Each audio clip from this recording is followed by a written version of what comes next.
ઈડરમાં તાલુકા વિકાસ અધિકારીના 9 ડુપ્લિકેટ દાખલા બાદ હવે મામલતદારનું પણ ડુપ્લિકેટ સહી સિક્કાવાળો દાખલો પકડાયો।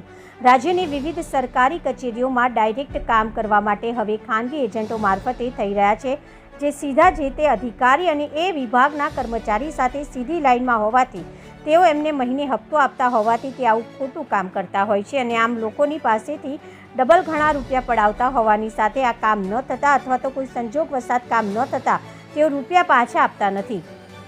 આવા ખાનગી એજન્ટોએ હાહાકાર મચાવી દીધો છે। આટલી હદે ભ્રષ્ટાચાર થતો હોવાથી સરકાર આવા લોકો સામે કેમ કાર્યવાહી હાથ ધરવામાં આવતી નથી? જો સરકાર આ બાબતે કોઈ નિકાલ ન લાવતા આમ લોકોએ જાગૃત થઈને આવા લોકોની વાતોમાં ન આવીને પોતાનું કામ પોતે જ કરવું જોઈએ અને એક પણ રૂપિયો આપવો જોઈએ નહીં। જો આપ લોકો દ્વારા આવું કરવામાં આવશે તો જ આવા ખાનગી એજન્ટો દિવસે ને દિવસે ઓછા થશે। પ્રાપ્ત માહિતી મુજબ આવા ખાનગી એજન્ટો દ્વારા ખોટા દાખલા કાઢી પોતે અધિકારી બની સહી સિક્કા કરી આપી દાખલા આપતા હોવાનો બનાવ અગાઉની જેમ બીજી વખત બનવા પામતા આમ લોકો હજુ સુધી ભારે નીંદમાં છે।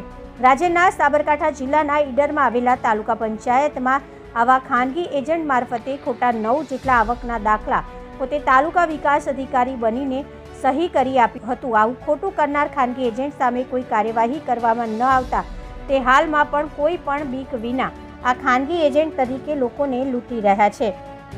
આ બનાવ બનવા પામતા લોકોને થોડા દિવસ સુધી ભય રહ્યો હતો, ત્યારબાદ આજ લોકો એમને ડબલ ઘણા રૂપિયા આપીને ડાયરેક્ટ કામ કરાવી દેવાની આદત ભૂલી શક્યા નથી। પણ જ્યારે કામ ન થતા અથવા તો રૂપિયા લઈ છેતરપિંડી કરતા આવા લોકોને અફસોસ થાય છે, પણ ત્યારે સમય વીતી ગયો હોય છે ને આવી પરિસ્થિતિમાં તે આપેલા રૂપિયા પાછા લઈ શકતા નથી। આવા ખાનગી એજન્ટોના આ તાલુકા શહેરમાં મોટો રાફડો ફાટી નીકળેલ છે અને તે મામલતદાર અને તાલુકા પંચાયત કચેરીમાં વધારે સંખ્યામાં જોવા મળે છે। આમ લોકોએ આક્ષેપ કરતા જણાવ્યું હતું કે આ તમામ ખાનગી એજન્ટોના સીધા કામ કરવા પાછળ સરકારી કર્મચારીઓ અથવા તો અહીંયા તાલુકા મથકે આવક જાતિ રેશન કાર્ડ સહિતની કામગીરી જનસેવા કેન્દ્રમાં થતું હોવાથી અહીંયા હંગામી ધોરણે કામ કરનાર કર્મચારીઓ એમના બાંધેલી રકમ લઈને આવી રીતે દાખલા કાઢી આપતા હોવાના આક્ષેપ સાથે ચર્ચાઈ રહેવા પામ્યું છે। આથી આમ લોકો એવું ઈચ્છી રહ્યા છે કે આવા ફાટી નીકળેલા ખાનગી એજન્ટોને દૂર કરવા માટે કાર્યવાહી સાથે એમને સાથ આપનાર કર્મચારીઓની વિરુદ્ધ કાર્યવાહી હાથ ધરવી જોઈએ અને આમ કરવામાં આવશે ત્યારે જ લોકોને ન્યાય અને આવું ખોટી રીતે દાખલો કાઢનાર સાથે ખોટી સહી સિક્કાવાળા દાખલા કાઢનાર આવા ખાનગી એજન્ટોનો અંત આવશે।